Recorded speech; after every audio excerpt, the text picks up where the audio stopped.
प्रेक्षकांनो, लग्नानंतर होईलच प्रेम ह्या मालिकेच्या आजच्या भागात खूप जबरदस्त असा ट्विस्ट आलेला आहे. नंदिनी आता जीवाला म्हणत असते की एक गेम खेळूयात. जीवा तिला म्हणत असतो की मला कोणताच गेम खेळायचा नाही आहे. तरीसुद्धा नंदिनी म्हणते की काल तुम्ही माझ्यासोबत गेम खेळलात, मी काही ऑब्जेक्शन घेतलं होतं का? तुमच्या मनाप्रमाणे गेम खेळली होती ना. मग आता 2 बोटांमधून एक बोट निवडायला नंदिनी जीवाला सांगत असते. जीवा म्हणतो की मला नाही खेळायचं आहे नंदिनी गेम. नंदिनी म्हणते की काल पण तुम्ही माझ्यासोबत हाच गेम खेळला होतात ना. मग मी तर खेळली होती. जीवा म्हणतो ठीक आहे. नंदिनी म्हणते की एक बोट निवडा. आता जीवा म्हणतो की परत जर असं आलं तर की आपण आईबाबा नाही होणार आहोत, मग काय कराल?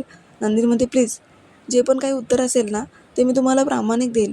पण जीवा म्हणतो की मला माहिती आहे ना, तू आता माझं मन राखण्यासाठी उत्तरसुद्धा चुकीचं देशील आणि मला दाखवशील की आपण आईबाबा होणार आहोत. नंदिनी म्हणते नाही नाही, असं बिलकुल होणार नाही आहे.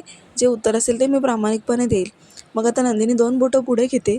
जीवा एक सिलेक्ट करतो आणि नंदिनी आता तिचा मूड ऑफ होतो. ती म्हणते की जीवा पुन्हा हो ते चाललं की आपण आईबाबा नाही होणार आहोत. तिचा आता मूडच ऑफ होतो. पण जीवा ह्यावेळेस तिला म्हणतो की नंदिनी ऐक ना, तू लगेच असं म्हणजे रागवू नकोस. काय म्हणतात ना की पहिला डाव देवाचा असतो, म्हणून आपण हा डाव आता सोडून देऊया. आपण दुसरा डाव खेळूया. नंदिनी म्हणते की म्हणजे चीटिंग करणार आहात का तुम्ही? जीवा म्हणतो की नाही, चिटिंग नाही.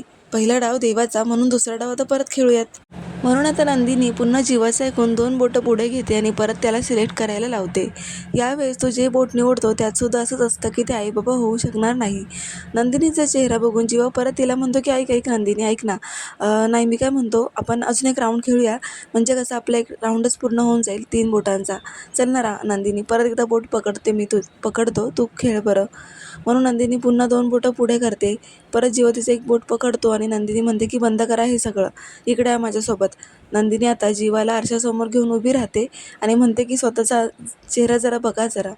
या चेहऱ्याकडे बघून तुम्हाला असं वाटतंय का की हे दोघंजण आईवडील होऊ शकणार नाही, असं काही दिसतंय का? तेव्हा नंदिनी सांगते की वहीत लिहा, हातावर लिहा आणि कॉन्फिडन्स वाढवा. आपण आईबाबा होणार. तुम्हाला माहिती आहे, अहो एखादी गोष्ट परत परत करत राहिलो तर ती पॉझिटिव्ह होते. 100% आपण कुठल्याच गोष्टीची गॅरंटी नसते. डाग तर निघून जाणारच ना. असं म्हटल्यावर जीवा म्हणतो की आता हे काय मध्येच? नंदिनीला त्या मुलीचं बोलणं आठवत असतं, जिने नंदिनीला साबण देऊन सांगितलेलं असतं की 100% खात्री कशाचीच नसते. तेच आता नंदिनी जीवाला म्हणजे सांगत असते आणि जीवाला ती म्हणते की आता यापुढे हरायचं नाही, फक्त लढायचं. निराश का व्हायचं? आणि जीवासुद्धा आता पॉझिटिव्ह होतो आणि त्यानंतर जीवा तिला म्हणत असतो की मी तुझ्यासाठी काहीतरी सरप्राईज आणलेलं आहे. जीवा तिथे असलेल्या गजऱ्यांपैकी 2-3 गजरे उचलतो आणि नंदिनीच्या केसांना लावत असतो. नंदिनीसुद्धा खूप भावूक होऊन ते गजरे लावत असते आणि दोघांमध्ये आता पुन्हा एकदा संभाषण दाखवलं की जीवा तिला म्हणत असतो की आता मला एक म्हणजे उद्या काहीतरी काम आहे, मी तुला सांगणार आहे. नंदिनी म्हणते की उद्या? उद्या कसलं काम आहे? जीवा म्हणतो की सांगेल ना, त्या अगोदर अजून एक काम आहे ते करून घेतो आणि मग सांगतो. तेव्हा नंदिनीला आता जीवा काहीतरी सांगणार असतो. तर दुसरीकडे आता रम्या ऑफिसमध्ये एंट्री करताच ऑफिसचा जो काही स्टाफ आहे तो सगळेजण उभं राहून टाळ्या वाजवत रम्याचं स्वागत करू लागतात. रम्या कन्फ्यूज होते की आता हे काय? ते विचारू लागते की काय झालं आहे? सगळेजण कॉंग्रॅच्युलेशन म्हणताय मला. तेव्हा आता एक असिस्टंट म्हणते की मॅडम तुमचं लग्न ठरलं आहे ना, आम्हाला समजलं. त्यात आता मागून तो पिऊन येतो आणि तो सांगत असतो की चला मग गरमागरम चहा होऊन जाऊ द्या. पण रम्याचा चेहरा पूर्णपणे उतरलेला असतो, कारण तिला असं वाटतं की माझं लग्न ठरलं आहे ही गोष्ट ऑफिसमध्ये पसरलीच कशी काय? तेव्हा आता एक असिस्टंट सांगते की मॅडम अहो ही गोष्ट ना आम्हाला पार्थ सरांनी सांगितली. तेव्हा आता रम्याला खूपच वाईट वाटत असतं आणि आता तिला कळालेलं असतं की ज्या प्रकारे मी पार्थ बाबा होणार आहे हे सत्य ऑफिसमध्ये सांगितलं, त्याच प्रकारे पार्थने माझा बदला घेतलेला आहे. तिचा चेहरा उतरतो आणि ती तिथून पटकन आता बाजूला निघून जाते. तर इकडे पुढे आता मान्य काकू ह्या किचनमध्ये खिचडी बनवत असतात. काव्या तिथे येते आणि विचारते की काकू तुम्ही खिचडी बनवताय, पण मला चालेल का मी खिचडी खाल्ली तर? तेव्हा आता मारणी म्हणते की अरे वा, तू तर आपणहून हा प्रश्न मला विचारला आहे तर मला कौतुकच वाटते तुझं. म्हणजे कसं कालपर्यंत आपण फक्त स्वतःचा विचार करणारे, अचानक बाळ होणार आहे म्हटल्यावर कसं बदलतो ना. म्हणजे खाताना आपण प्रत्येक वेळेला विचार करतो की आपल्या बाळाला हे चालेल का? खरंच काव्या, मला तर आनंद वाटला की तू हे स्वतःहून विचारलंस. अगं पण तुला खिचडी नाही चालणार, कारण शेंगदाणा, बटाटा, साबुदाणा ह्यामुळे ना ॲसिडिटी होते. पण एक सांगू काव्य तुला, मी ना याच्यासोबत काकडीची कोशिंबीर बनवणार आहे. तेही जर तू पोटभर खाणार असशील तर तुला थोडीशी खिचडी मी देईल, कारण ॲसिडिटी होणार नाही ना. काव्या म्हणते हो काही, मग चालेल ना, मी खाईल, पण मला खिचडी हवी आहे. मी काय म्हणते काकू, पण तुम्ही खिचडी आत्ता बनवताय म्हटल्यावर देशमुखांचा बोका खिचडी खाऊन गेला नाही आहे. काकू म्हणतात की नाही गं, मी त्याला तसं म्हटले की डब्बा पाठवते, पण म्हणाला की नाही आई, मला साबुदाण्याची खिचडी नको आहे, कारण ना माझं खूप पोट सुटायला लागलं म्हणून त्याने नकार दिला गं काव्या. तर काव्या म्हणते की काकू एक काम करू का, मी ना क्लासमध्ये चालली असाइनमेंट द्यायला, तेव्हा जाता जाता त्यांना डब्बा देऊ का? मग काकू म्हणतात की अगं पण इतक्या लवकर तो खाईल का? तेव्हा आता काव्या सांगते की काकू खिचडी काय झालं, खिचडी तर टाईमलेस असते ना, ती तर कोणत्या वेळेला खाता येते आणि मग गरमागरम खिचडी खाऊन त्यांचंही पोट भरेल. कसं नाही म्हणाली, मला जरा बघूच द्या. पण मानिनी काकू म्हणतात की अगं काव्या, बाहेर खूप ऊन आहे, तेवढं उन्हाचीच असेल का? ती म्हणते नाही, मी आत्ताच जाईल ना. काकू म्हणतात की काव्या पण लवकर ये हां, मला काळजी वाटत असते तुझी. दुसरीकडे आता पार्थ आणि विजय दोघंही बोलत असतात. त्याच वेळेला रम्या तिथे येते आणि रम्याला तर दोघांना एकत्र बघून जरा धक्काच बसतो. कारण विजय म्हणत असतो पार्थला की आता पार्टी तर जंगी व्हायला पाहिजे. त्यात आता रम्या म्हणते की हे काय, तू कधी आलास? विजय म्हणतो अगं मी आलो कारण मला पार्थने सकाळी कॉल केला होता म्हणून मी आलोय. रम्या म्हणते हो का, मग तुमचं पॅचअप झालंय का? पार्थ म्हणतो रम्या अगं काय आहे ना, राग असतो प्रत्येकाच्या मनात, पण तो सोडून द्यायचा असतो. कसं आहे ना, रात गई बात गई. अगं समोरच ऑफिसच्या समोर ना फालुदा मिळतो, खूप स्पेशल आहे, म्हणून मी तो मागवला आहे. आता आपल्याला चंगी पार्टी करायची आहे ना. तर आता विजय म्हणत असतो की रम्या पण तू ही कोणती वेळ आहे गं, ऑफिस तर सकाळीच उघडतं, तुला तर चांगलीच म्हणजे लाडून ठेवलं ह्या सरांनी. पार्थ म्हणतो हो मग काय, इथे प्रत्येकाचे लाडच होतात. पण रम्याला मात्र हसू येत नसतं, कारण तिला तर ह्या गोष्टीचा आता म्हणजे वाईट वाटत असतं की स्टाफमध्ये सगळ्यांना कळालं की माझं विजयबरोबर लग्न ठरले आणि तिला काही हे आवडलेलं नसतं. तर पुढे आता रम्याला विजय सांगत असतो की रम्या, सरांची परमिशन घेतोय, आपण दोघं जण 1 तासासाठी लंचला जायचं. पार्थ म्हणतो हो का, चालेल ना, माझी काही हरकत नाही आहे. 1 तासासाठी तुमच्या होणाऱ्या पत्नीला, देशमुखांचं जावे आहात तुम्ही, तुम्हाला कोण नाही म्हणणार आहे. आता तर मी फुलंच मागवून घेतो, म्हणजे कसं ऑफिसमध्ये एंट्री करताना फुलांचं स्वागत बिगत व्हायला पाहिजे ना. तर आता विजय हा रेस्टॉरंट बुक करण्यासाठी फोनवर बोलत बोलत बाहेर जातो. इकडे लगेच रम्या पार्थला म्हणते की काय रे, तुला विजयची आणि माझी गोष्ट ऑफिसमध्ये सांगण्याची काय गरज होती? आता पार्थ तिला आठवून देतो की रम्या, अगं तूच तर म्हणाली होतीस की आनंद हा वाटायचा असतो, म्हणून आनंद दुप्पट होतो. तू नाही का काव्याची आणि माझ्या बाळाची न्यूज अख्ख्या ऑफिसमध्ये सांगत बसलीस, मग मलाही तेव्हा राग आला होता, पण तू समजावून सांगितलं ना. अगं माझं इंटेन्शन वेगळं नव्हतं रम्या, मी हे सगळं तुझ्या आनंदासाठीच करतोय. आनंद शेअर केला तर वाटतोय ना तुला आता आनंद. मग आता रम्याचा चेहराच उतरतो, कारण रम्याने सुरुवात केलेली असते आणि त्याचा शेवट आता पार्थला करायचा असतो. मग आता ती म्हणते की पण विजयसोबत तू पॅचअप केलंस तर विजयच्या ऑफिसमध्ये जायला पाहिजे होतं ना पार्थ, तो त्याला काय इकडे बोलवलं? पार्थ म्हणतो की अच्छा, म्हणजे तुला मी पॅचअप केलेलं आवडलेलं दिसत नाही आहे. रम्या म्हणते तसं नाही, पण ॲक्च्युली मला ना हे पटत नाही आहे. मग आता पार्थ म्हणतो का गं, तुझा होणारा नवरा आहे ना तो, देशमुखांचा जावई होतोय ना तो. मग आता मला तर शंका वाटायला लागली, तू नक्की सिरियस आहे ना, म्हणजे त्याच्याबरोबर लग्न करणार आहेस की नाही? असं ऐकल्यावर तर रम्याला धक्काच बसतो, कारण तिचं इंटेन्शन काय आहे हे पार्थला बरोबर कळालेलं असतं. तर रम्या म्हणते की नको राहू दे, मी काय म्हणते, मी चालली आहे कॉन्फरन्स रूममध्ये, तिथे प्रेझेंटेशन आहे ना माझं. पार्थ म्हणतो काही गरज नाही आहे त्याची, मी रोहितला सांगितलं प्रेझेंटेशन द्यायला त्या क्लायंट्सला. तर आता इथे रम्याला धक्का बसतो, ती म्हणते की मला सोडून तर रोहितला तू म्हणजे क्रेडिट देतोयस की काय? रोहित नवीन आहे, त्याला जमणार आहे का? पार्थ म्हणतो नाही, त्याला ट्रेनिंग दिली आहे ना मी, तोच देणार आहे प्रेझेंटेशन. मग आता मात्र रम्याचा चेहरा पूर्णपणे उतरलेला असतो, कारण पार्थ तिला व्हॅल्यू तर देत नाही आहे, पण पार्थ आता तिच्याच गोष्टी सगळीकडे सांगायला लागलेला आहे. दुसरीकडे इकडे घरी आता नंदिनी आणि जीवा दोघंही दवाखान्यामधून घरी आलेले असतात. मारणी पटकन आता नंदिनीला पाणी देते, कारण ती खूप थकलेली वाटत असते. मग ते विचारतात की काय रे, काय म्हणाले डॉक्टर जीवा? जीवा म्हणतो की अगं आई, फार तसं काम तर नाही झालं, कारण डॉक्टरच नव्हते.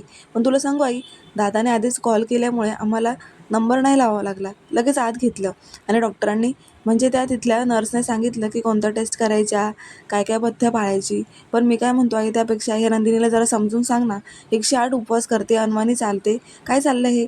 पण माननी त्याला इशारा करतात की गप्प बस, काही चुकीचं करत नाही आहे. तरीसुद्धा जीवा म्हणतो की मला पटत नाही आहे आई हे, असं अनवाणी चालणं, तब्येत बिघडली तर काय करणार आहे ही मुलगी? त्यावेळेला आता माननी म्हणतात की अरे असू दे, त्या तिला पाणी प्यायला सांगतात. तर नंदिनी म्हणते की मला ना खूप थकल्यासारखं होतंय, मी जाऊन आराम करू का? तर आता जीवा म्हणतो की बघ झालं ना. जीवा माननीला सांगत असतो की बघितलं नाही किती थकली आहे ती, मी काय म्हणतो असं अनवाणी चालून, असे उपवास करून कधी बाळ होतं का? आता माननीला जरा गिल्टच वाटतो. मग नंदिनीला जीवा म्हणतो की जा मग आराम कर, किती थकली आहेस. नंदिनी तर आरामाला निघून जाते. पण इकडे आता माननी जीवाला म्हणतात की जीवा, अरे तू तुझ्या बायकोला असं चिडवू नकोस ना, तिची आहे श्रद्धा म्हणून ती काहीतरी करायला जाते, तर तू तिला असं अडवू नकोस. तुला माहिती आहे का, देव दिसणं त्यापेक्षा देव आहे अशी श्रद्धा असणं म्हणजे खरं तर देवावरती भक्ती केल्यासारखं असतं. हे बघ, देवाला मानलं ना तर कुठलीच गोष्ट अपुरी राहत नाही. देव कुठल्या ना कुठल्या रूपात आपल्याला यश देतोच. पण जर तू तिला सपोर्ट करण्याऐवजी चिडवत बसलास ना तर तिलाही कुठेतरी असं वाटेल की खरंच मी आई होऊच शकणार नाही. ह्या वेळेस ना एका आधाराची गरज असते, जो आधार तू तिला द्यायला पाहिजे. जेव्हा संकटांचा दिवा म्हणजे संकटासमोर काळोख येतो ना, तेव्हा हा श्रद्धेचा दिवा त्याला उजेडात आणतो. जीवा प्लीज तिला चिडवू नको. मग आता जीवा हा या माननी काकूंच्या मांडीवरती डोकं टेकवतो आणि आता खूपच असा लाडाने बोलत असतो. माननी पण त्याला कौतुक करू लागतात आणि म्हणतात की सपोर्ट कर बायकोला. दुसरीकडे आता काव्या पोहोचलेली आहे पारच्या ऑफिसमध्ये. तिथे गेल्याबरोबर अख्खा स्टाफ आता काव्याकडे बघू लागतो. ते आता भिवून काकांना म्हणत असतं की काका कसे आहात तुम्ही. स्टाफमधले एक एक जण आता उभं राहून कौतुक करू लागतात काव्याचं. एक असिस्टंट तिला म्हणत असतो की मॅडम कालपासून ना नुसतं आम्ही एकमेकांना म्हणजे जे येईल त्याला कॉंग्रॅच्युलेशन करतोय. पिऊन काका सांगतात की काल पार सरांना केलं, त्यानंतर आज रम्या मॅडमला केलं आणि आज तुमची वेळ आहे. ती म्हणते की काव्याला असं वाटतं की मला टेस्टमध्ये चांगले मार्क्स मिळाले म्हणून माझं कौतुक होतंय. ती म्हणते की अच्छा, म्हणजे सरांनी तुम्हाला सांगितलं का की मी टेस्ट पास झाली आहे. त्यात आता ती असिस्टंट म्हणते की मॅडम तसं नाही हो, तुम्हाला बाळ होणार आहे ना, कालच आम्हाला पार्थ सरांनी सांगितलं ना, आणि काल मिठाईसुद्धा वाटली. मग तर आता काव्याचा चेहराच पडतो. ती म्हणते हो का, बरं तुम्ही तुमचं काम करून घ्या, मला सरांशी बोलायचं आहे. ती आता रागात असते आणि त्यानंतर ती आता विचार करते की पार्थने मी आई होणार आहे हे ऑफिसमध्ये सांगितलं. तिला आता मोठं टेन्शनच आलेलं असतं. ॲक्च्युली तिला रागच आलेला असतो पार्थचा की त्यांना काय गरज होती ऑफिसमध्ये सांगायची. तर काव्य आतमध्ये येते. तिथे आता हा पार्थ एका जोडप्याबरोबर बोलत असतो, जी की बाई तिथे असिस्टंट म्हणून वर्क करत असते. तिचे मिस्टरसुद्धा तिथे ऑफिसमध्ये आलेले असतात. त्या बाईला आता डोहाळे जेवणाची तयारी करायची असते आणि तिचं डोहाळे जेवण असल्यामुळे तिला परमिशन घ्यायची असते पार्थकडून आणि हे काव्य ऐकत असते. तेव्हा आता पार्थ म्हणतो की काही ज्युनियल कारण आहे का. ती बाई सांगते का हो माझं डोहाळे जेवण आहे. मग तिचे मिस्टर तिथे म्हणत असतात की सर मी काय म्हणतो, हिला पेड लीव्ह द्यायला पाहिजे ना, म्हणजे कसं 3 महिने आता ही डिलिव्हरी नंतरचा काळ आणि त्यानंतर आरामाची गरज असते. मग हे सगळं हिला हँडल होणार आहे का. त्यापेक्षा मी काय म्हणतो पेड लीव्ह घेणं सोपं पडेल ना. आता काव्य हे सगळं ऐकून त्या जोडप्यातील म्हणजे त्या बाईच्या मिस्टरांना म्हणते की ॲक्च्युली मी जे बोलते ते ऐका जरा. मी काय म्हणते तुम्हाला एवढी काळजी का वाटते त्यांची. नाही म्हणजे तुम्ही त्यांना आत्ताच का पेड लीव्ह घ्यायला सांगताय. कितवा महिना आहे. तेव्हा तो माणूस सांगतो की 7वा महिना आहे. पण मग पुढे कसं डिलेवरीचा काळ जवळ येत असतो. मग इथे ट्रेननी प्रवास करणं, इथे 8 तास काम करणं, त्यात अंग दुखणं, ह्या सगळ्या गोष्टी येतात. मग मी काय म्हणतोय आत्तापासूनच सुट्ट्या टाकल्या तर काय वाईट आहे. ॲक्च्युली ना मी तिच्या काळजीपोटी म्हणतोय. मग काव्याला हे पटत नसतं. ती म्हणते की पण त्या नकार देते आणि तुम्ही इतकं त्यांना फोर्स का करताय. आता काव्या त्या बाईलाच विचारते की तुम्हाला तुमचे मिस्टर जे काही म्हणताय तसंच करायचं आहे का. ती बाई म्हणते नाही, माझी दर 9 महिने 9 दिवस काम करण्याची तयारी आहे. मला काही त्रासच होत नाही आहे. ट्रेनने प्रवास मी करू शकते. माझं बाळ इतकं आनंदी असतं की ते मला त्रास देतच नाही आहे. मला सगळं काही जाणवायला लागलं आहे. आणि असं म्हटल्यानंतर काव्य म्हणते की वा बघा, म्हणजे बाईमध्ये किती ताकद असते ना. घर सांभाळून नोकरी सांभाळून ती अगदी बाळाच्या वेळेससुद्धा इतकी कडक अशी उभी असते. त्यावेळेला ती सांगते की मी जवळच्याच मॅटर्निटी होममध्ये नाव पण टाकून ठेवलं आहे, म्हणजे जर काही प्रॉब्लेम झाला तर आपण बाजूला जाऊ शकतोय. मग काव्य म्हणते की अच्छा, म्हणजे काळजीपोटी जरी माणसं असं म्हणत जरी असले तरी बाईची पूर्ण 9 महिने 9 दिवस काम करणं इतपतसुद्धा ताकद असतेच. मग आता काव्य त्या संकेतला म्हणते की तुम्ही नका काळजी करू, तेवढं बिंदासपणे सांगताय ना, मग तुम्ही नका याच्यामध्ये इन्व्हॉल्व होऊ, बायकांना कमी लेखू नका. त्यावेळेला ती सांगत असते की रेवतीताई की हो बरोबर, माझी तयारी आहे की मी 9 महिने अजूनही काम करू शकते.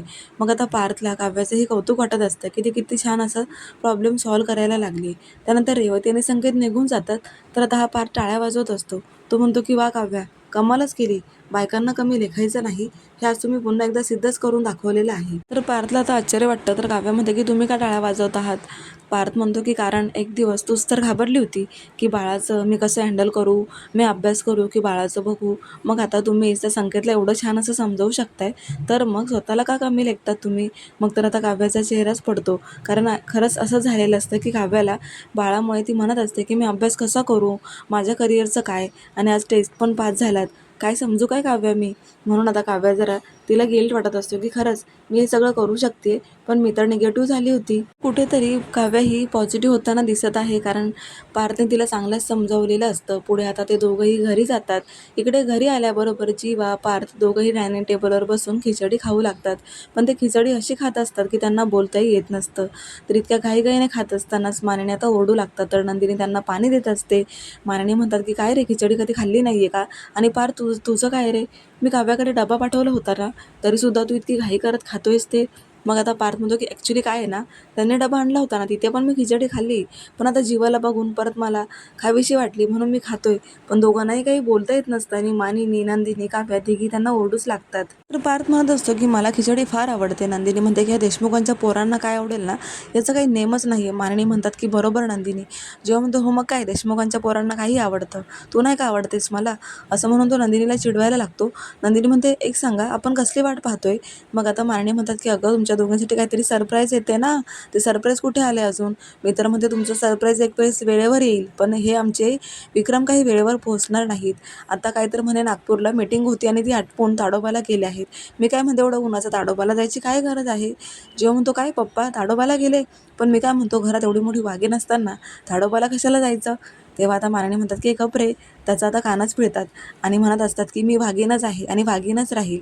तर पुढे आता सगळेच वाट पाहत असतात नक्की सरप्राईज तरी काय आहे. त्याच वेळेला पार्थला एक कॉल आलेला असतो. कॉलवर कोणीतरी सांगत असतं की सरप्राईज आलेला आहे. पार्थ म्हणतो की चला काम झालंय, सरप्राईज आला आणि त्यांनी आता हा भाग इथे संपवला. तर पुढे आता रम्या आणि विजय बोलणं चालू असतं. विजयला रम्या सांगत असते की तू नक्की काय करणार आहेस. तो म्हणतो की बघ मी एक प्लॅन केला आहे, दाखवूनच देतो आता ह्या देशमुखांना की हा विजय तरी कसा आहे. तर पुढे आता जीवाने पण पायात काहीच घातलेलं नसतं. तर नंदिनीचं लक्ष त्याच्या पायाकडे जातं. ती म्हणते की काय हो, तुम्ही काहीच घातलेलं नाही आहे, शूज कुठे.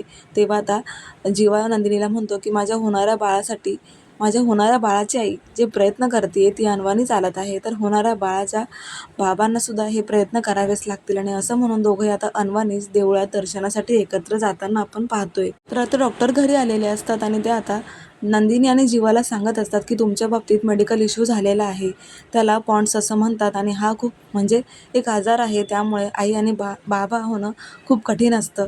आणि हे ऐकून जीवा आणि नंदिनीला मोठा धक्काच बसतो. तेव्हा आता प्रेक्षकांना डॉक्टर नक्की काय सांगते नंदिनीला हेच आपल्याला पाहायचं. पाहायला विसरू नका. लग्नानंतर होईलच प्रेम अशाच डेली रिव्ह्यूसाठी चॅनलला नक्की सबस्क्राईब करा.